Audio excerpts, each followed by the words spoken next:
3 días antes de Nochebuena, mi móvil vibró con un mensaje en el grupo de WhatsApp de la familia. Noticias de mis padres. Creían que este año, Paula no debería venir. Sentí cómo se me encogía el corazón al leer las respuestas.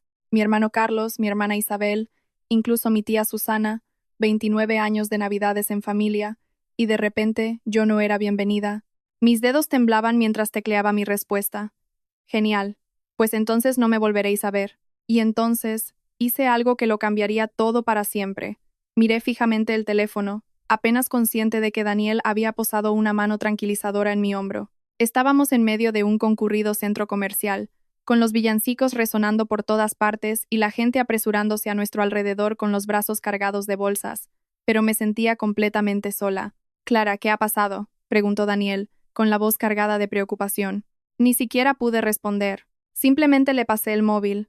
El chat familiar seguía abierto, y los me gusta de mis familiares aparecían en la pantalla como una burla. Permíteme que te ponga en antecedentes. Soy Clara Montes, tengo 29 años y nací y crecí en Sevilla. He vivido aquí toda mi vida, y durante los últimos 4 años he sido profesora de plástica en el Colegio Público Cervantes. Adoro mi trabajo. Hay algo mágico en ver a los niños descubrir su creatividad, ver cómo se les iluminan los ojos cuando crean algo de lo que se sienten orgullosos. Hasta hace 2 años todo el mundo me conocía como Paula Montes. Paula fue quien fui durante 27 años. Una hija obediente, una hermana cariñosa, una esposa devota de Hugo Soto. Nos casamos jóvenes, justo al terminar la universidad. Hugo era encantador, guapo, el tipo de persona que cae bien a todo el mundo. Mi familia lo adoró desde el primer día. Mi padre siempre decía, Hugo es el hijo que nunca tuve, a pesar de tener a mi hermano Carlos. Lo que nadie veía era cómo Hugo había ido cambiando sutilmente desde que me puse su anillo. Las críticas empezaron como pequeños comentarios sobre mi aspecto, mi forma de cocinar, mi manera de hablar con la gente. Luego empezó a controlar mis amistades, mis gastos, mi tiempo. Para nuestro 5º aniversario, apenas me reconocía a mí misma. Me había convertido en una sombra, siempre intentando anticiparme a su desaprobación, viviendo con el miedo constante de andar de puntillas en mi propia casa. Cuando por fin reuní el valor para dejarlo, Hugo se aseguró de que todo el mundo escuchara su versión primero, que yo era emocionalmente inestable, que tenía problemas, que él había hecho todo lo posible por salvar nuestro matrimonio. Y mi familia, la gente que me conocía de toda la vida, le creyó sin dudarlo. El divorcio se finalizó el 2 de mayo. Hace 2 años decidí que necesitaba un nuevo comienzo, uno radical. Cambié legalmente mi nombre de Paula a Clara, un acto simbólico para despojarme de la persona en la que me había convertido durante mi matrimonio. No fue una elección al azar. Clara era el nombre de mi abuela materna, una mujer que siempre se mantuvo firme y vivió la vida a su manera. Al principio mi familia fingió apoyar el cambio de nombre. Haz lo que sea que te ayude a sanar, cariño, dijo mi madre con una sonrisa forzada. Pero nunca dejaron de llamarme Paula. Al principio, fui comprensiva. Era un ajuste. Me habían conocido como Paula toda la vida. Se acostumbrarían, pero 2 años después, los lapsus continuaban, y empecé a sospechar que no eran accidentales en absoluto. Aún así, yo había progresado. Las sesiones semanales con la doctora Robles, mi terapeuta, me ayudaron a reconstruir mi autoestima. Retomé viejas aficiones, hice nuevos amigos y, hace 8 meses, conocí a Daniel. Daniel López era todo lo contrario a Hugo. Es profesor de ciencias en un instituto, le encantan las películas malas de ciencia ficción y disfruta preparando desayunos elaborados los domingos por la mañana. Escucha, de verdad escucha, cuando hablo. Me pregunta por mis proyectos de arte y recuerda los nombres de mis alumnos cuando comparto anécdotas del trabajo. Y lo más importante, respeta mis límites y me anima a defenderme, incluso cuando resulta incómodo. Esta Navidad iba a ser importante. Planeaba llevar a Daniel a conocer a mi familia y anunciaríamos nuestros planes de irnos a vivir juntos en primavera. A pesar de la tensión subyacente que siempre había entre mi familia y yo, estaba realmente ilusionada. Pensé que quizás la presencia de Daniel cambiaría la dinámica, que les ayudaría a ver lo feliz y sana que estaba. Por eso estábamos en el centro comercial, buscando los regalos perfectos. Llevaba semanas pensando en qué le gustaría a cada uno. Una primera edición rara para la colección de libros de mi padre. Un juego de cerámica artesanal de Triana para la cocina de mi madre. Un estuche de vino de una bodega de la que mi hermano, Carlos, no había dejado de hablar desde Semana Santa el año pasado. Y entonces llegó el mensaje, destrozando la frágil esperanza que había albergado. No lo entiendo, dijo Daniel después de leer los mensajes. ¿Por qué dicen eso? ¿Y quiénes le están dando a me gusta? Son mi hermano, mi hermana y mi tía, dije sin emoción, señalando cada icono. Y lo dicen porque todavía se niegan a llamarme Clara. Para ellos sigo siendo Paula, y aparentemente Paula no es bienvenida esta Navidad. El rostro de Daniel se ensombreció de una manera que nunca antes había visto. Respiró hondo antes de hablar. Clara, hay algo que tengo que contarte, y pensaba esperar a después de las fiestas. Pero ahora. Lo miré, sintiendo un repentino temor. ¿Qué pasa? Tu hermano Carlos me llamó la semana pasada. ¿Qué? ¿Por qué haría algo así? Daniel me guió hasta un banco cercano, lejos del flujo principal de compradores. Dijo que estaba preocupado por ti, que debía saber sobre tus problemas de salud mental antes de que lo nuestro se pusiera serio. La traición me golpeó como un puñetazo. ¿Qué dijo exactamente? Dijo que tuviste una crisis nerviosa después del divorcio, que el cambio de nombre era una fase delirante, y que a la familia le preocupaba que te involucraras con alguien nuevo porque todavía eras muy frágil. Me quedé sentada en un silencio aturdido, la alegre decoración navideña a nuestro alrededor de repente chillona y falsa. No solo mi familia me estaba excluyendo de la Navidad, sino que mi propio hermano había estado advirtiendo a mis espaldas a mi novio de que estaba loca. ¿Qué le dijiste? Pregunté finalmente. La expresión de Daniel se suavizó. Le dije que la Clara que yo conozco es la persona más fuerte y centrada que he conocido, y que cualquier cosa que hubiera pasado en su pasado era asunto suyo para compartirlo conmigo cuando se sintiera preparada. Se me llenaron los ojos de lágrimas, pero las contuve. No iba a llorar aquí, en medio de este centro comercial, a 3 días de Nochebuena. Siento mucho no habértelo contado de inmediato, continuó Daniel. Estaba furioso y quería hablarlo contigo, pero estabas tan ilusionada con la Navidad y con que conociera a todo el mundo, que no quise arruinártelo. Negué con la cabeza. Tú no has arruinado nada. Ellos lo han hecho. Volví a mirar mi teléfono, leyendo el mensaje que me había desterrado tan casualmente de las fiestas familiares. Una fría determinación reemplazó mi conmoción. Necesitaba hablar con Carlos. Llamé a Carlos desde el coche. Daniel se había ofrecido a conducir, viendo lo alterada que estaba, y agradecí la oportunidad de concentrarme en la conversación que se avecinaba. Carlos contestó al cuarto tono, con la voz cautelosa. Oye, ¿qué pasa? Llamaste a Daniel la semana pasada, dije, saltándome los preliminares. Hubo una pausa. Ah, ¿te lo ha contado? Sí, me lo ha contado. Y también me ha contado lo que le dijiste sobre mi supuesta crisis nerviosa, que mi cambio de nombre es un delirio, que soy frágil. Lo que quiero saber es por qué dijiste esas cosas sobre mí y por qué sentiste la necesidad de advertir a mi novio a mis espaldas. Clara, dijo Carlos. ¿O debería decir Paula? No, Clara, perdón. Su tono no tenía nada de arrepentido. La familia está preocupada, ¿vale? No has vuelto a ser la misma desde el divorcio. Soy más yo misma de lo que nunca fui casada con Hugo. ¿Ves? A eso me refiero. Has reescrito por completo la historia de tu matrimonio. Hugo y tú erais geniales juntos. Todo el mundo lo veía. Apreté el teléfono con más fuerza. Todo el mundo veía lo que Hugo quería que vieran. Papá y mamá querían organizar una intervención en Navidad, continuó Carlos, ignorando mis palabras. Pensaron que si toda la familia se reunía para expresar nuestras preocupaciones, podría ayudar, pero entonces dijiste que traerías a tu nuevo novio, y no nos pareció apropiado con un extraño presente. Así que, en lugar de eso, decidisteis excluirme por completo y advertir a Daniel de que estoy mentalmente desequilibrada. Nadie dijo desequilibrada, protestó Carlos. Lo insinuaste. ¿Y cuánto tiempo lleváis hablando de mí en un grupo de chat aparte? El silencio al otro lado de la línea confirmó mis sospechas. ¿Cuánto tiempo, Carlos? No sé, un par de meses, quizás. ¿Y qué comportamiento errático es el que tanto os preocupa? Dame un ejemplo concreto. Otra pausa. Bueno, para empezar, lo del nombre. Cambié mi nombre legalmente hace 2 años. Exacto. La gente normal no se cambia el nombre sin más. Paula, quiero decir, Clara, perdón. Podía oír la falsedad en su voz. Esto no era un olvido. Era una negativa a reconocer mi decisión. ¿Qué más? Presioné. Cortaste el contacto con todo el mundo. Apenas hablas con papá y mamá. Les llamo todos los domingos. Cambiaste tu pelo, tus amigos. Dejaste el coro de la parroquia. Vendiste la casa que construisteis Hugo y tú, y te mudaste a ese pisito en el centro. Ya no eres la hermana con la que crecí. No podía seguir siendo la misma persona, Carlos. La gente crece. La gente cambia.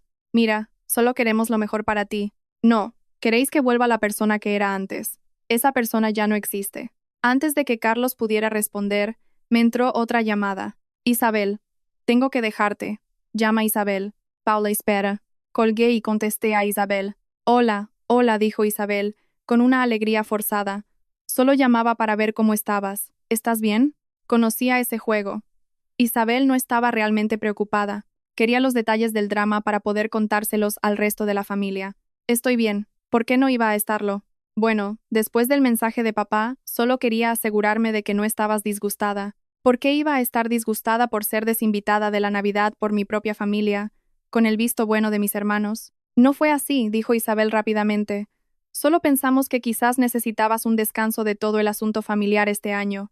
Ya sabes, puede ser estresante. Eso no es lo que dijo Carlos. Dijo que estabais planeando una intervención. Isabel se quedó en silencio por un momento. No debería haberte dicho eso. ¿Por qué? Porque se supone que no debo saberlo.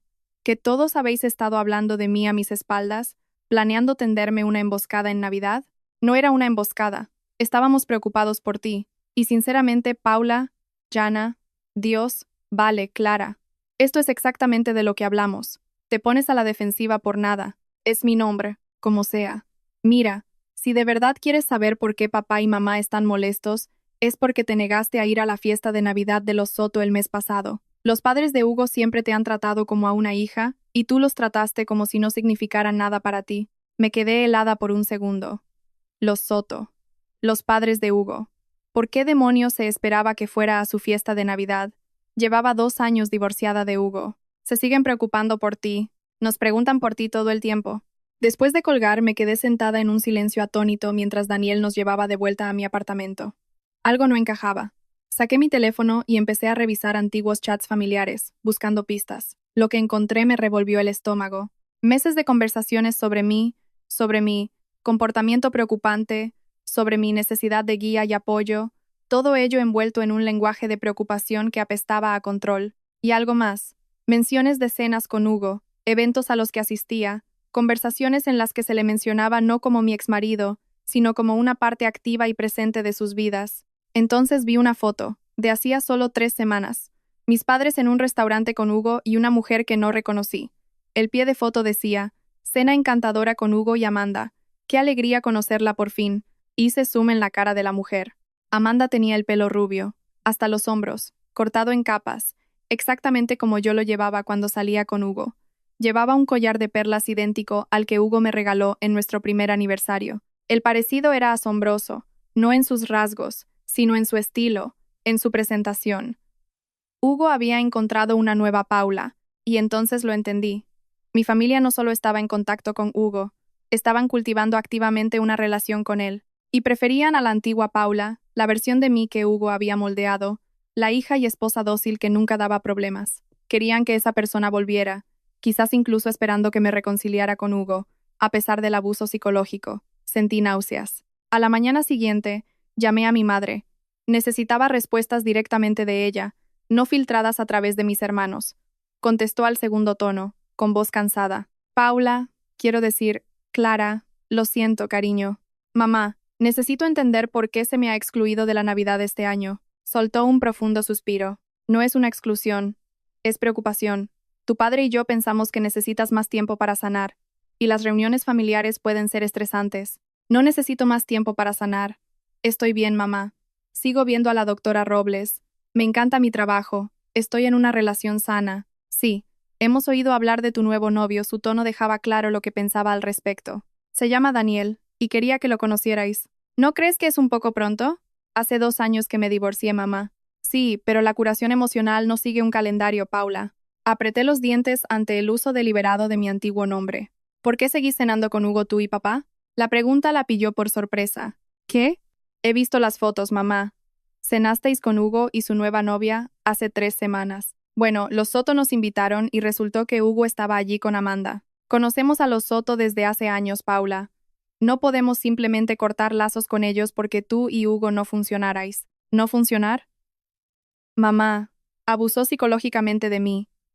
Controlaba cada aspecto de mi vida. Me aisló de mis amigos. Me hizo dudar de mi propia cordura. Oh, cariño, su tono era condescendiente. Todos los matrimonios tienen sus desafíos. Hugo admite que no fue perfecto, pero realmente lo intentó por ti. Fuiste tú la que se rindió y se fue. No podía creer lo que estaba oyendo. ¿Así que todo es culpa mía? No digo que sea culpa de nadie. Es complicado, pero Hugo es prácticamente de la familia. Ha sido parte de nuestras vidas durante 7 años. Y yo soy tu hija. Se supone que yo debería ser la prioridad. No estás siendo justa, Paula. Te queremos mucho. Solo queremos lo mejor para ti. Y ahora mismo, creemos que lo mejor para ti es tomarte un tiempo para ti misma, no precipitarte en otra relación o causar dramas en las reuniones familiares. La conversación no fue a ninguna parte. Mi madre estaba anclada en su narrativa, y nada de lo que yo decía parecía poder penetrarla. Terminamos la llamada sin resolución, sus últimas palabras cargadas de condescendencia. Hablaremos después de las fiestas, cuando estés más tranquila, como si mi dolor y mi rabia fueran simplemente una reacción exagerada, un síntoma de la inestabilidad que ella me atribuía. Pasé la siguiente hora paseando por mi apartamento, tratando de digerir la conversación. Luego, sin pensarlo 2 veces, cogí las llaves del coche y conduje hasta casa de mis padres. Necesitaba enfrentarme a esto cara a cara. El sol se estaba poniendo cuando entré en su calle. La casa estaba decorada para la Navidad, como siempre. Luces blancas perfilando el tejado y las ventanas. El enorme Belén que mi padre montaba cada año ocupaba la mayor parte del jardín delantero. Una corona con un gran lazo rojo colgaba de la puerta principal. Todo parecía exactamente igual que siempre, una imagen perfecta de alegría festiva y tradición familiar. Llamé al timbre, con el corazón martilleándome en el pecho. Mi madre abrió la puerta, con los ojos desorbitados por la sorpresa. Paula, ¿qué haces aquí? Pasé junto a ella para entrar al recibidor. He pensado que deberíamos terminar esta conversación en persona. No es un buen momento, cariño. Íbamos a sentarnos a cenar. Justo entonces oí una risa familiar procedente del comedor, la risa de Hugo. Me moví rápidamente hacia el comedor antes de que mi madre pudiera detenerme, y allí estaban, mi padre, a la cabeza de la mesa, mi hermano Carlos, a su derecha, y justo enfrente de Carlos, Hugo. Todos se quedaron helados cuando aparecí en la puerta. Hugo fue el primero en recomponerse, con una expresión de estudiada preocupación que yo conocía demasiado bien. Era la expresión que usaba cuando hablaba de mí con otras personas. Su mirada de «pobre Paula» es tan frágil. Paula, dijo mi padre, con un tono de advertencia en la voz. ¿Qué haces aquí? Es Clara, dije, casi por inercia. He venido a hablar con vosotros sobre la Navidad, pero veo que estáis ocupados cenando con mi exmarido. Un silencio incómodo se apoderó de la habitación. Deberíamos irnos, dijo Hugo, empezando a levantarse. No, quédate, le dije. Me encantaría escuchar lo que habéis estado diciendo a mis espaldas, discutiendo mi estado mental, mi comportamiento preocupante, cómo me di por vencida en mi matrimonio. Paula, estás montando una escena, dijo mi padre fríamente. Esta es exactamente la razón por la que pensamos que era mejor que te saltaras la Navidad este año. Lo de tu nombre es una farsa, y estos arrebatos emocionales demuestran que no estás preparada para reuniones familiares. ¿Una farsa? ¿Crees que esto es una farsa? ¿Cómo lo llamarías si no? Has tenido un nombre perfectamente bueno toda tu vida y, de repente, después de un divorcio, ya no puedes ser Paula. Es un comportamiento preocupante. Hugo se aclaró la garganta. Paula, todos aquí se preocupan por ti. Solo estamos preocupados. No te atrevas, Lispete. No te atrevas a sentarte a la mesa de mis padres y fingir que te preocupas por mí después de todo lo que hiciste. ¿Ves? Esto es de lo que hablamos, intervino Carlos. Estas acusaciones, esta rabia. Esta no eres tú, Paula. No tenéis ni idea de quién soy, dije. Ninguno de vosotros. Solo sabéis lo que Hugo os ha contado de mí. Mi madre entró en el comedor detrás de mí. Cariño, después de tu crisis. ¿Qué crisis? Nunca tuve una crisis. El rostro de Hugo adoptó una expresión de paciencia ensayada. Paula, ya sabes que los médicos dijeron que puede que no recuerdes las cosas con claridad de esa época. Fue un tiempo difícil, y ahí estaba. La jugada clásica que había usado innumerables veces durante nuestro matrimonio. Hacer luz de gas, hacerme dudar de mis propios recuerdos, de mi propia experiencia. ¿Qué médicos? Nunca vi a ningún médico por una crisis nerviosa porque nunca tuve una. Hugo intercambió una mirada significativa con mis padres. La mirada decía, ¿veis a lo que me enfrentaba? Hugo fue muy sincero con nosotros sobre las dificultades que tuvisteis. Al final, dijo mi padre con firmeza. Nos contó cómo te encontraba llorando en el suelo del baño a las 3 de la mañana, cómo olvidabas conversaciones enteras debido a tus cambios de humor. Lo miré, horrorizada. ¿Y le creísteis, sin preguntarme nunca a mí? Él estaba allí, Paula. Lo vivió. Él lo creó. Movía cosas por la casa y luego insistía en que había sido yo. Me decía que habíamos tenido conversaciones que nunca ocurrieron. Me criticaba hasta que rompía a llorar y luego actuaba preocupado por mi estabilidad mental. Nadie en la mesa parecía convencido. Me miraban con expresiones que iban desde la incredulidad hasta la lástima. «Y tu nuevo novio está alimentando todo esto», continuó mi padre. Carlos nos contó cómo se puso a la defensiva cuando intentó explicarle tu situación. ¿Mi situación? ¿Te refieres a cuando Carlos llamó a mi novio a mis espaldas para decirle que estoy mentalmente inestable? Carlos al menos tuvo la decencia de parecer incómodo. Estaba tratando de preocuparme por ti. Daniel debería saber en qué se está metiendo. En lo que se está metiendo es en una relación con una mujer que finalmente fue lo suficientemente fuerte como para dejar a un marido maltratador y construirse una vida feliz y auténtica. Me volví hacia Hugo. ¿Qué les has contado de mí? Hugo adoptó su máscara de tristeza y preocupación. Solo la verdad, Paula, que lo pasaste muy mal después del divorcio, que parecías haber perdido el contacto con la realidad. El cambio de nombre, alejar a tus amigos y familiares que solo querían ayudarte. Me preocupo por ti. Siempre lo haré. Solo quiero que recibas la ayuda que necesitas. Sentí como si me estuviera ahogando. Todos me miraban como si yo fuera el problema, como si estuviera rota, delirante. Lo peor era lo razonables que sonaban, lo preocupados. Si no supiera más, podría haber empezado a dudar de mí misma. Pero sabía más. 2 años de terapia me habían dado las herramientas para reconocer la manipulación cuando la veía, y esto era una clase magistral. Me voy, dije, esforzándome por mantener la voz firme. Pero antes de irme, quiero que todos sepáis que entiendo lo que está pasando aquí. Hugo os ha manipulado a todos de la misma manera que me manipuló a mí, y habéis elegido creerle a él por encima de vuestra propia hija y hermana. Esa es vuestra elección, y es una que nunca olvidaré. Me di la vuelta y me fui, ignorando sus llamadas para que fuera razonable, para que les dejara ayudarme. Me subí al coche y me marché, con las manos temblando sobre el volante. No fue hasta que estuve a medio camino de casa que me di cuenta de la enormidad de lo que acababa de ocurrir. Mi familia, las personas que se suponía que debían amarme incondicionalmente y apoyarme pasara lo que pasara, se habían puesto completamente del lado del hombre que me había destrozado sistemáticamente durante años. Creían que había tenido una crisis nerviosa. Creían que necesitaba ayuda, una intervención. Me veían como inestable, delirante y, lo que era peor, seguían manteniendo una relación con Hugo, invitándolo a su casa, escuchando su versión de los hechos y tratándolo como si todavía fuera parte de la familia. Apenas recuerdo el resto del trayecto hasta mi apartamento. Cuando llegué, llamé a la doctora Robles, mi terapeuta, y le dejé un mensaje pidiendo una sesión de emergencia. Luego me acurruqué en el sofá, me tapé con una manta y dejé que las lágrimas fluyeran. Así me encontró Daniel cuando llegó después de recibir mi mensaje. Se sentó a mi lado, abrazándome mientras yo sollozaba, sin hacer preguntas, simplemente estando ahí. Cuando finalmente me calmé lo suficiente para hablar, se lo conté todo. El enfrentamiento en casa de mis padres, la presencia de Hugo, las acusaciones de mi supuesta crisis, la completa invalidación de mi experiencia por parte de ellos. Creen que estoy loca, Daniel. Mi propia familia. Han dejado que Hugo los envenene en mi contra durante 2 años, y ni siquiera sabía qué estaba pasando.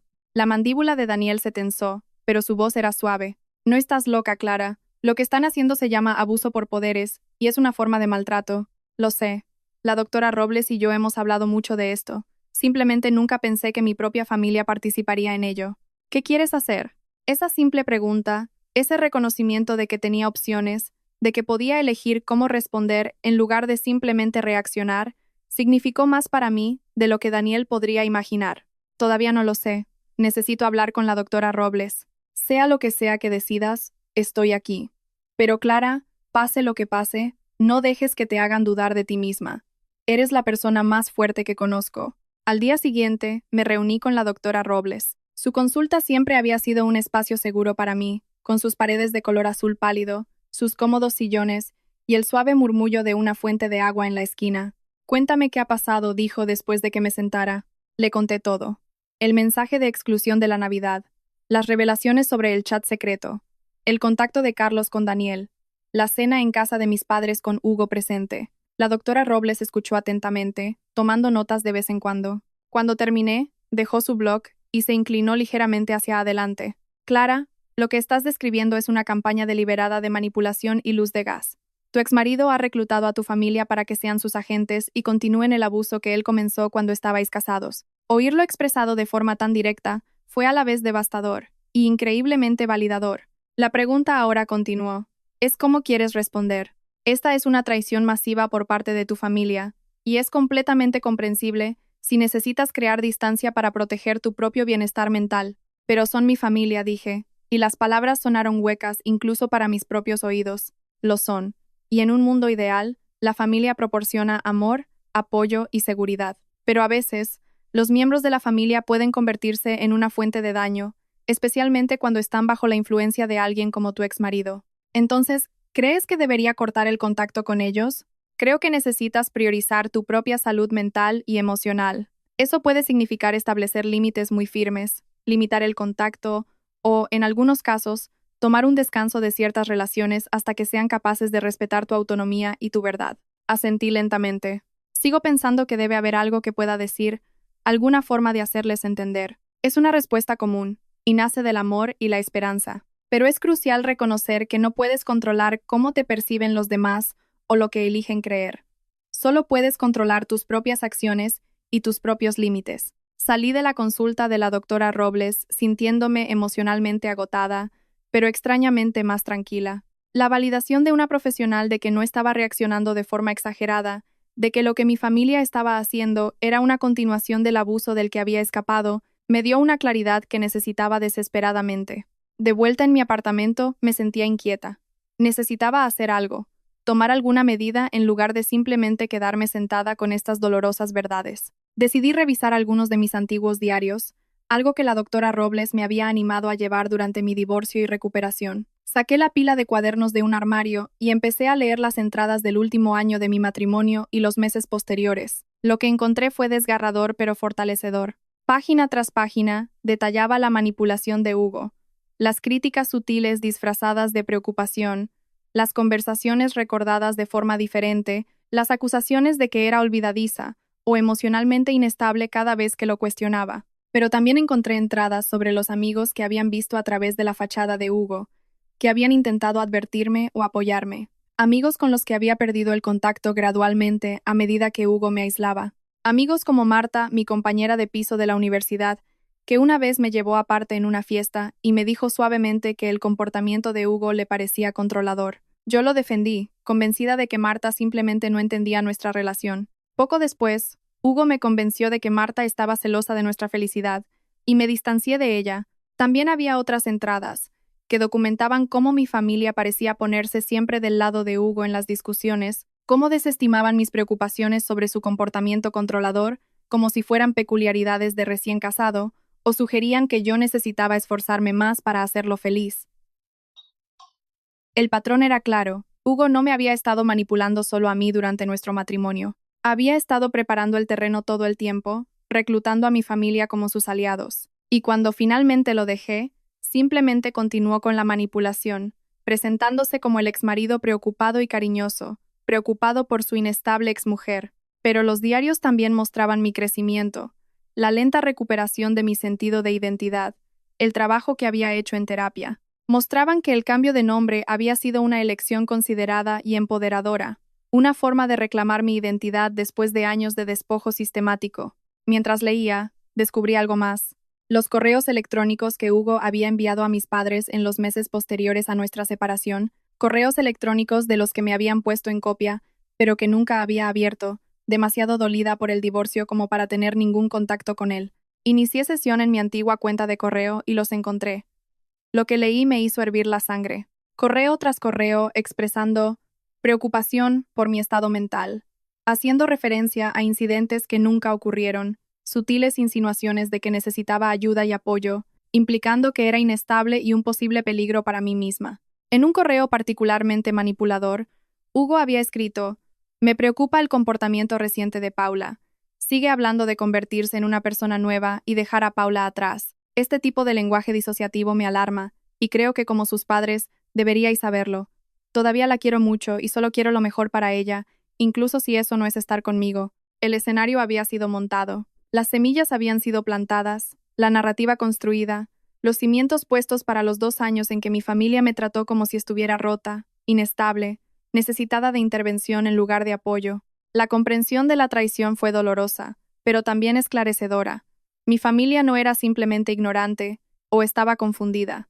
Eran participantes activos en mi continuo abuso. Habían elegido la versión de mí que Hugo había creado en lugar de la persona real que estaba justo delante de ellos. Habían elegido creer lo peor de su propia hija y hermana, en lugar de considerar la posibilidad de que su exmarido los estuviera manipulando. Con esta comprensión, supe que tenía que tomar una decisión. Podía seguir intentando convencerlos de la verdad de mi experiencia y de la manipulación de Hugo, o podía aceptar que habían tomado su decisión y centrar mi energía en construir una vida con personas que me respetaran y apoyaran. Por primera vez desde que recibí ese mensaje 3 días antes de Nochebuena, sentí una sensación de claridad. No podía controlar las creencias de mi familia, pero podía controlar a quién permitía en mi vida en el futuro. A la mañana siguiente, me desperté con un plan formándose en mi mente. Primero, necesitaba reconectar con las personas que habían visto la verdad sobre Hugo y que habían intentado apoyarme incluso cuando los aparté. Empecé con Marta. No habíamos hablado en casi 4 años, desde que Hugo me convenció de que estaba intentando sabotear nuestro matrimonio. La encontré en redes sociales y le envié un breve mensaje. Tenías razón sobre Hugo. Siento no haberte escuchado. Me encantaría hablar si estás dispuesta. Para mi sorpresa y alivio, Marta respondió en cuestión de horas.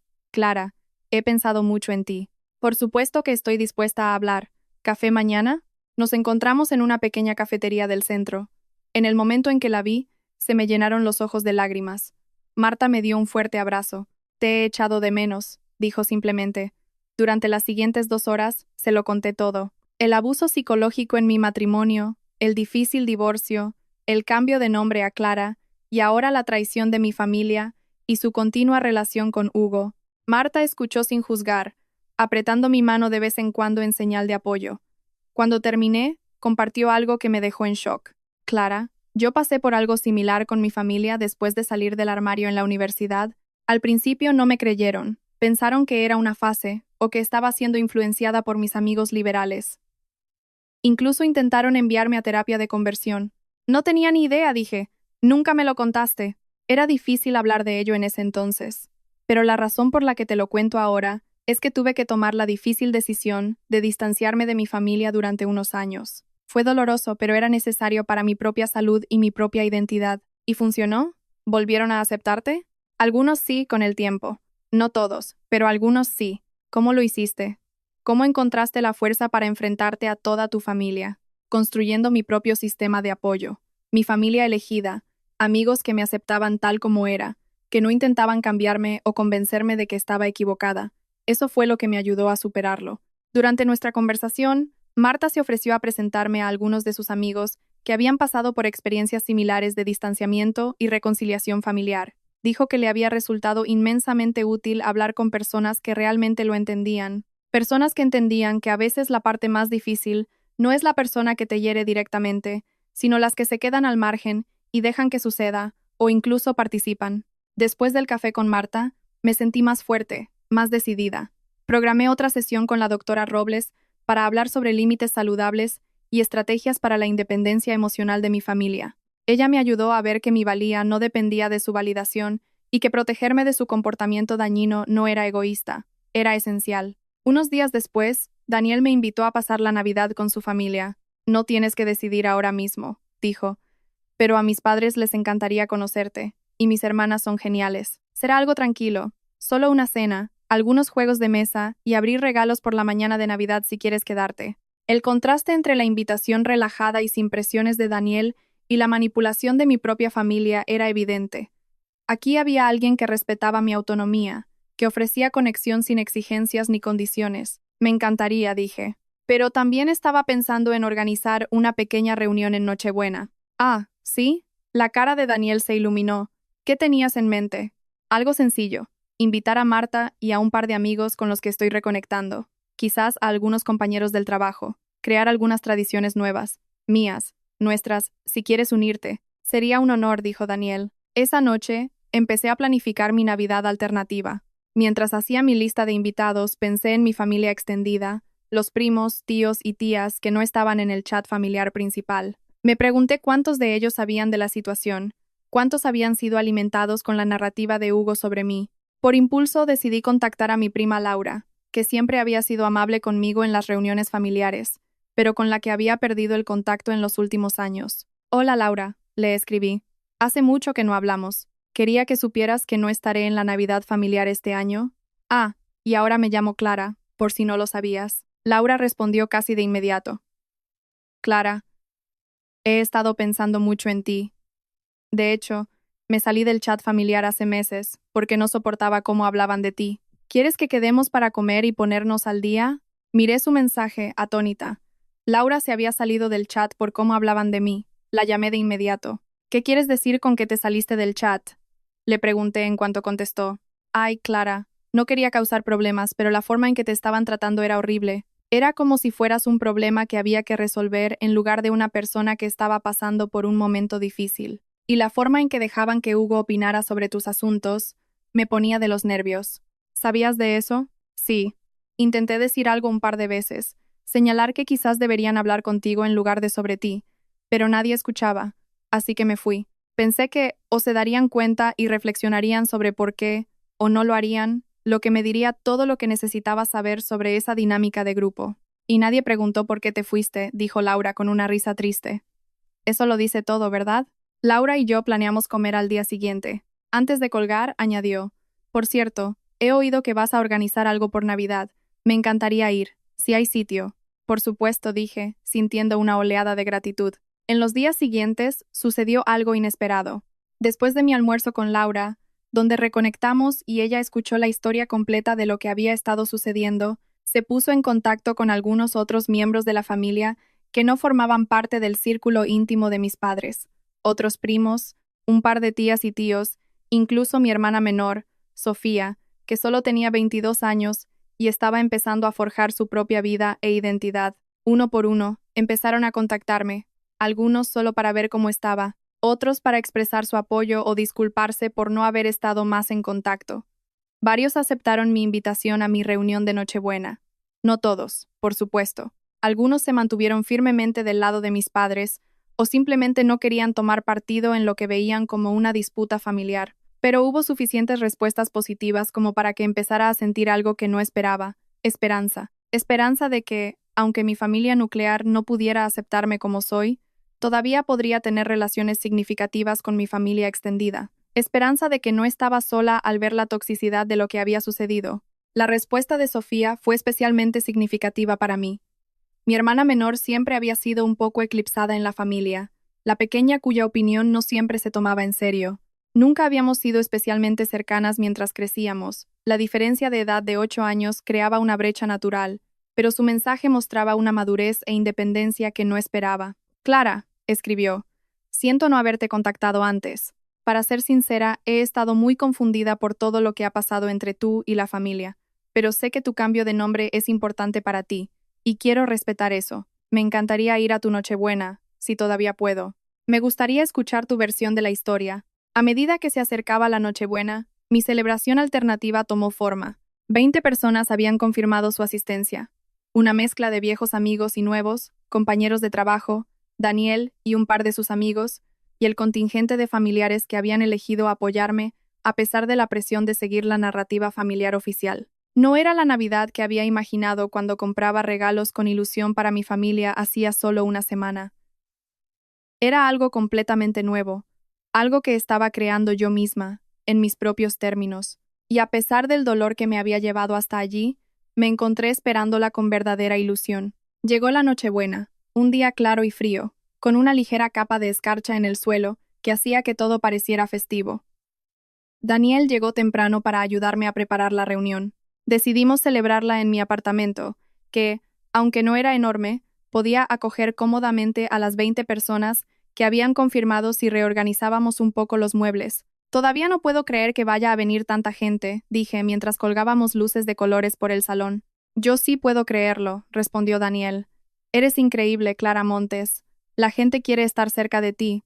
Sonreí, sintiendo un calor que no tenía nada que ver con el vino caliente especiado que se cocía a fuego lento en la cocina. En medio de esta crisis familiar, me había dado cuenta de cuánta gente se preocupaba realmente por mí. No por la versión que Hugo había creado, o que mi familia quería que fuera, sino por la verdadera yo, por Clara. Los invitados empezaron a llegar a las 6. Marta fue la primera, trayendo a un amigo llamado Marcos que también había pasado por situaciones familiares similares. Luego llegaron los compañeros de trabajo, los amigos de Daniel, mi prima Laura y su marido, y poco a poco, los demás miembros de la familia. El ambiente era relajado y alegre, desprovisto de la tensión que había caracterizado las reuniones familiares en los últimos años. Comimos, bebimos, intercambiamos pequeños regalos y contamos historias. Nadie me llamó Paula. Nadie cuestionó mis decisiones ni me trató como si fuera frágil o inestable. Sobre las 8, llamaron de nuevo a la puerta. Cuando abrí, vi a mi tía Susana, con aspecto nervioso. Tía Susana, dije, sorprendida. Pensé que estarías en casa de mis padres. La imagen de su pulgar hacia arriba, excluyéndome de la Navidad familiar, estaba grabada en mi mente. Lo estaba. Quiero decir, estuve allí y jugueteaba con la correa de su bolso, pero no podía dejar de pensar en ti, Clara. Puso un énfasis deliberado en mi nombre. Siento lo del pulgar hacia arriba. No pensé en lo hiriente que sería. Simplemente seguí lo que todos los demás estaban haciendo. ¿Por qué estás aquí ahora?, pregunté, no del todo dispuesta a aceptar su disculpa y dejarlo pasar. Hay una reunión familiar de emergencia en casa de tus padres. Sobre ti. Están todos allí, tus padres, Carlos, Isabel, y, vaciló, Hugo. Ella asintió. Sí. Y no pude quedarme allí un minuto más escuchando cómo hablaban de ti, como si fueras un problema que hay que solucionar en lugar de una persona que merece respeto. Así que me fui. Escudriñé su rostro, buscando signos de engaño o manipulación. Al no encontrar ninguno, di un paso atrás. ¿Quieres entrar?, asintió agradecida. Si no te importa. Por supuesto. Hay mucha comida y estábamos a punto de empezar un juego. Mientras Susana se mezclaba con la multitud, llevé a Daniel a un lado y le conté sobre la reunión de emergencia que estaba teniendo lugar en casa de mis padres. ¿Qué estás pensando?, preguntó él, conociéndome ya lo suficiente como para leer mi expresión. Estoy pensando que estoy cansada de que hablen de mí en lugar de conmigo. Estoy pensando que quiero enfrentarme a esto de una vez por todas. Daniel asintió lentamente. ¿Quieres que alguien vaya contigo? Sí, dije sin dudar. Tú, y quizás Marta, si está dispuesta. Necesito apoyo. Marta aceptó en cuanto se lo pedí. No deberías tener que enfrentarte a eso sola. Y a veces ayuda a tener testigos que no tengan un vínculo emocional con tu familia. Anuncié a mis invitados que necesitaba salir un rato, pero los animé a seguir con la fiesta. Luego, Daniel, Marta y yo nos subimos a su coche y condujimos hasta casa de mis padres. Las familiares decoraciones navideñas parecían burlarse de nosotros mientras nos acercábamos a la puerta principal. Respiré hondo y llamé al timbre. Mi madre abrió, con los ojos desorbitados por la sorpresa al verme. Paula, ¿qué haces aquí? Soy Clara, mamá, y he oído que hay una reunión sobre mí. He pensado que debería estar presente. Antes de que pudiera responder, pasé junto a ella y entré en la casa, con Daniel y Marta siguiéndome de cerca. Nos dirigimos al salón, donde se estaba llevando a cabo la reunión de emergencia. Mi padre estaba en su sillón de siempre, Carlos e Isabel en el sofá de enfrente. Hugo estaba en el otro sillón, el que normalmente ocupaba mi madre. Noté con una punzada de ira. Todos levantaron la vista, atónitos, cuando entramos. ¿Qué es esto?, exigió mi padre, poniéndose de pie. He oído que teníais una reunión sobre el asunto de Paula, dije con calma. Como yo soy Paula, o más bien, solía serlo, he pensado que debería estar aquí. El rostro de Hugo se contrajo en su familiar máscara de preocupación. Paula, esto no es una buena idea. Es evidente que estás alterada, y entrar así de repente solo confirma lo que hemos estado hablando sobre tu comportamiento errático. Me llamo Clara, dije con firmeza. Y no he entrado de repente. Esta es la casa de mi familia, y estáis hablando de mí a mis espaldas. Otra vez, ¿quiénes son estas personas?, preguntó mi padre, señalando a Daniel y Marta. Este es Daniel, mi novio, y esta es Marta, mi amiga. Están aquí como apoyo y como testigos de lo que se diga sobre mí en mi ausencia. ¿Testigos?, se burló Carlos. Esto no es un juicio, Paula, ¿no? Me estáis juzgando, tomando decisiones sobre mí, diagnosticándome sin mi consentimiento ni mi participación. A mí me parece bastante un juicio. Estamos preocupados por ti, dijo mi madre, que nos había seguido a la habitación, y esta entrada dramática no hace más que aumentar esa preocupación. ¿De qué estáis preocupados exactamente?, pregunté. Sed específicos. Se miraron unos a otros, claramente incómodos por ser confrontados. Tu estado emocional, dijo finalmente mi padre. Tu confusión de identidad. Tu hostilidad hacia Hugo y hacia nosotros. No estoy confundida sobre mi identidad. Cambié legalmente mi nombre a Clara hace 2 años. No fue un capricho ni una llamada de atención. Fue una elección deliberada para reclamar mi identidad después de años de abuso psicológico. Ahí vas otra vez con las acusaciones, dijo Hugo, con la voz cargada de una paciencia fingida. Paula, estuvimos casados 7 años. ¿Fue perfecto? No. ¿Hice siempre las cosas bien? Por supuesto que no. Pero esta narrativa de abuso que has creado es profundamente injusta y francamente preocupante. Lo miré directamente a los ojos. Hugo, he leído los correos que enviaste a mis padres después de que nos separáramos. Sé exactamente la narrativa que has estado creando. Un destello de pánico cruzó su rostro antes de que lo controlara. Estaba preocupado por ti, todavía lo estoy. No. Estabas manipulando a mi familia para seguir controlándome, incluso después de que te dejara, de la misma manera que intentaste controlarme durante todo nuestro matrimonio. Basta, interrumpió mi padre. Hugo no ha sido más que un apoyo para ti durante todo esto.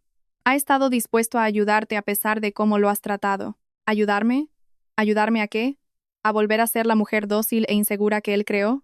No, gracias. ¿Veis? Esto es exactamente de lo que hablamos, dijo Isabel. Esta ira, estas acusaciones. La Paula con la que crecí nunca fue así. La Paula con la que creciste no sabía cómo defenderse, repliqué. No sabía cómo establecer límites ni exigir respeto. Clara sí lo sabe. La conversación siguió en círculos, con los miembros de mi familia y Hugo uniéndose en su coro de preocupación y frustración, mientras yo intentaba desesperadamente hacerles ver la manipulación que estaba ocurriendo. Daniel y Marta intervenían ocasionalmente con un punto de apoyo o una perspectiva externa, pero en su mayor parte eran testigos silenciosos, su sola presencia un recordatorio de que ya no estaba aislada. Mientras la discusión se acaloraba, con mi padre acusándome de abandonar a la familia por rencores mezquinos y mi madre alternando entre las lágrimas y la condescendencia, la puerta principal se abrió de nuevo. Sofía, mi hermana menor, entró, deteniéndose en seco al vernos a todos en el salón. ¿Qué está pasando?, preguntó. ¿Por qué estáis todos gritando? Sofía, ve a tu habitación, dijo mi padre. Esto no te concierne.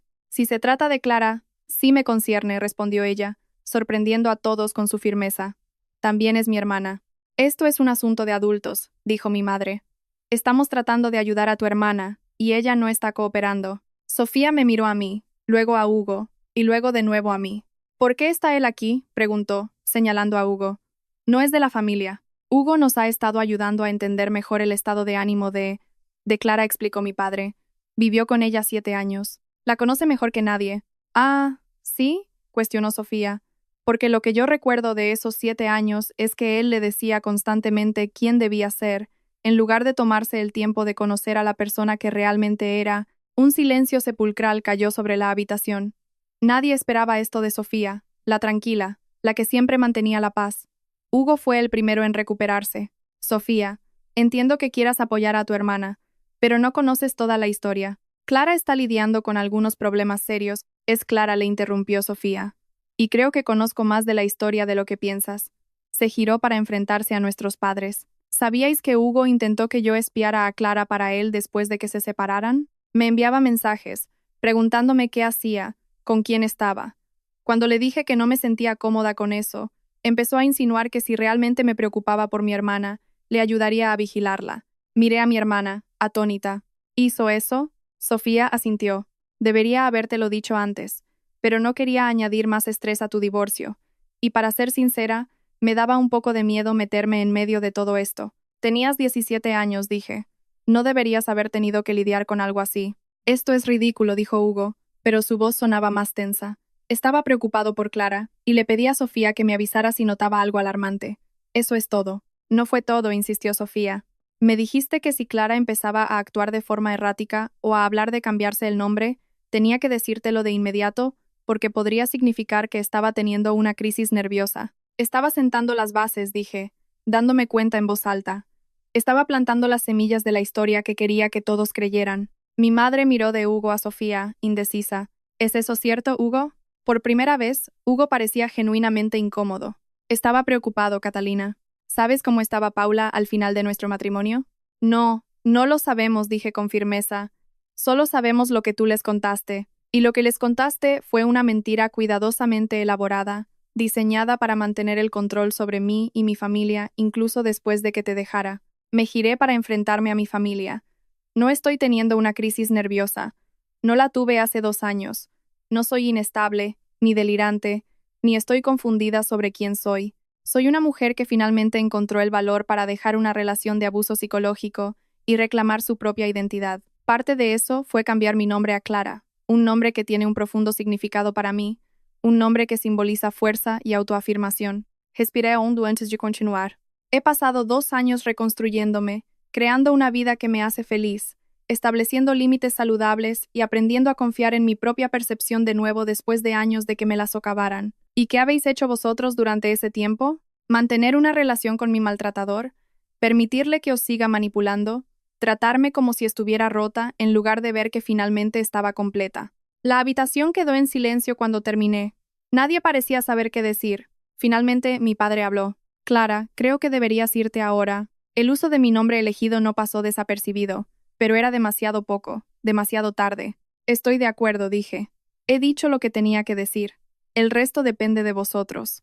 Podéis elegir creer la narrativa de Hugo sobre mí, o podéis elegir llegar a conocerme por quien soy ahora, pero no podéis tener las dos cosas.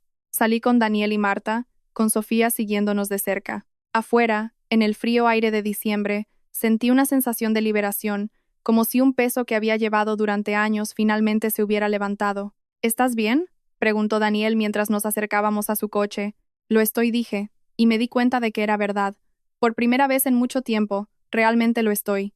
Regresamos a mi apartamento y encontramos la reunión de Nochebuena todavía en pleno apogeo. La gente nos recibió de vuelta calurosamente, sin hacer preguntas sobre dónde habíamos estado, simplemente dándonos la bienvenida de nuevo a la celebración. Mientras miraba a mi alrededor, a la mezcla de viejos amigos, nuevos amigos y los miembros de la familia que habían elegido estar allí para mí, sentí una profunda oleada de gratitud.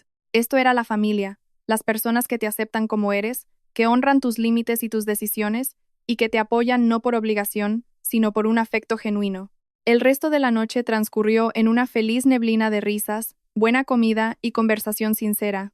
Cuando todos se fueron a casa, excepto Daniel, que se quedó a pasar la noche, me sentí agotada pero en paz. Gracias, dije mientras limpiábamos los últimos platos. Por todo. No tienes que agradecérmelo, respondió él. Me alegro de haber podido estar aquí para ti. Sé que no ha sido la Nochebuena que ninguno de los dos imaginaba. Daniel sonrió. Quizás no, pero en cierto modo ha sido mejor, más real. Asentí, sabiendo exactamente a qué se refería. Había una autenticidad en esa noche que rara vez se encontraba en las reuniones familiares, sin pretensiones, sin reservas, solo conexión genuina. El día de Navidad trajo una nueva tradición, un desayuno tranquilo con Daniel, seguido de una cena con su familia. Sus padres me recibieron con los brazos abiertos. Sus hermanas se metían con él de una manera que era cariñosa, no maliciosa, y nadie hizo preguntas indiscretas sobre la situación de mi familia. En los días siguientes, recibí una mezcla de respuestas de mi familia.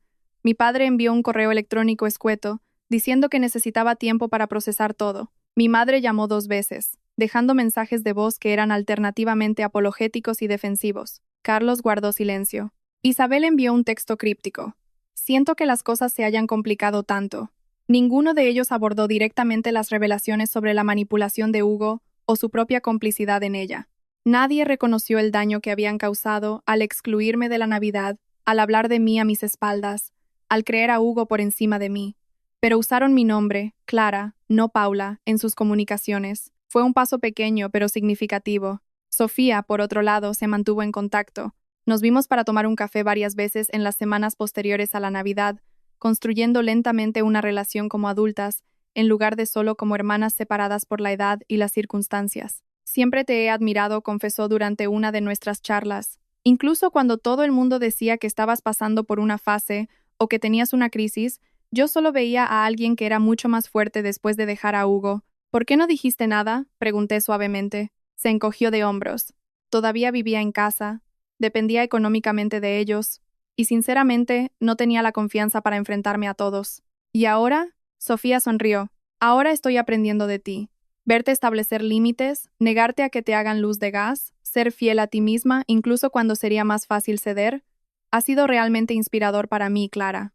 6 meses después de aquella tumultuosa Navidad, mi relación con mi familia nuclear seguía siendo tensa, pero estaba mejorando lentamente. Mi padre finalmente accedió a reunirse conmigo a solas, sin mi madre, sin la influencia de Hugo acechando en el fondo. Fue una conversación difícil, llena de viejos patrones y defensas, pero al final hubo un reconocimiento a regañadientes de que las cosas tenían que cambiar si queríamos tener algún tipo de relación.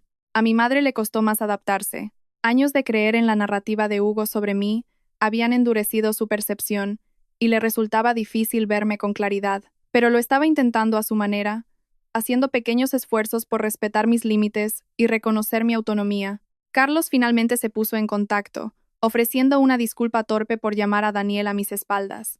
No era un reconocimiento completo de su papel en la dinámica familiar, pero era un comienzo. Isabel siguió siendo la más distante, resentida por la alteración del sistema familiar e indispuesta a examinar su propio papel en él.